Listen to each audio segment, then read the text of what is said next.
आपका ध्यान कहाँ है? मुझे पता था कि तुम मेरी भावनाओं को समझोगे। ये प्रश्न आपसे पूछा गया था कि इसका इंग्लिश क्या होगा। पिछले वीडियो को देखा था ना आपने? तो वहाँ पर पूछा गया था कि मुझे पता था कि तुम मेरी भावनाओं को समझोगे। तो इसका इंग्लिश आपने क्या बनाया? आपने इस तरह से लिखा या फिर इस तरह से आपने कहा कि I knew you would understand my feelings.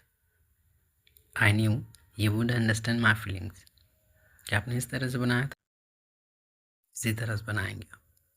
इसलिए तो कह रहा हूँ कि आप हर वीडियोज़ को जरूर देखते रहिए। 5वां देखिए। I knew you would support me. मुझे पता था कि तुम मेरा साथ दोगे। I knew you would support me. I knew you would complete the work. मुझे पता था कि तुम काम पूरा करोगे। मुझे पता था कि तुम काम पूरा करोगे। पर 7वां का क्या होगा? मुझे पता था कि तुम मुझे वापस कॉल करोगे। कमेंट पे जरूर लिखिए। Thank you.